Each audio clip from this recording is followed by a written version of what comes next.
अमेरिकी दूतावास ने यूक्रेन में अपने नागरिकों को सचेत रहने की सलाह दी है। अगले कुछ दिनों तक रूसी मिसाइल और रॉकेट हमलों में कोई बढ़ने की आशंका यहां पर जताई गई है। तो अमेरिकी दूतावास ने यूक्रेन में अपने नागरिकों को सचेत कर दिया है और सचेत रहने की सलाह दी है और आने वाले कुछ वक्त में, कुछ दिनों में रूसी मिसाइल और रॉकेट हमलों के बढ़ने की आशंका को भी जताया गया है अमेरिकी दूतावास की तरफ से। उमा, यहाँ पर जैसा कि आपने ये बड़ी खबर दी है, आपसे ये भी जानना चाह रहे हैं, हमने प्रधानमंत्री को भी सुना था पोलैंड में जब वो भारतीय समुदाय के लोगों को संबोधित कर रहे थे कि आज का युग जो है वो युद्ध का नहीं बल्कि एकजुट होने का है। अब प्रधानमंत्री जबकि पोलैंड से यूक्रेन जाएंगे और रूस और यूक्रेन के बीच जो संबंध है वो जगजाहिर है, ऐसे में एक शांति की राह की कितनी उम्मीद मानी जाए?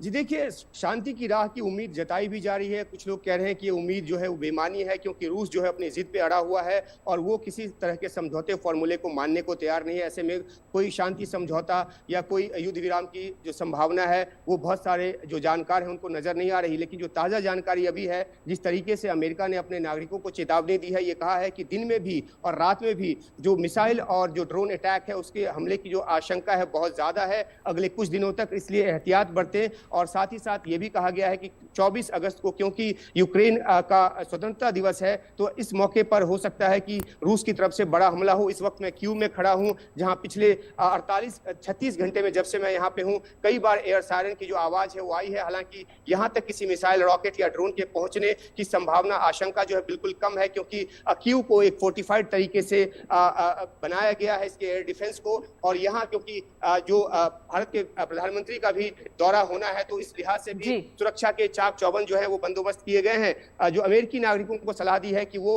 ऐसे शेल्टर्स की पहचान करके रखें जहां एयर सायरन की स्थिति में वो अपने आप को छिपा पाएं, और इमरजेंसी की हालत में दूतावास से भी संपर्क रखने को कहा गया है। तो एक अहम चेतावनी अमेरिका की तरफ से एक ऐसे मौके पर जब भारत के प्रधानमंत्री नरेंद्र मोदी का यूक्रेन दौरा होने वाला है। इस बीच वहां से चेतावनी आई है कि अगले कुछ दिनों तक रूस की तरफ से बड़े हमले हो सकते हैं। जय। जी।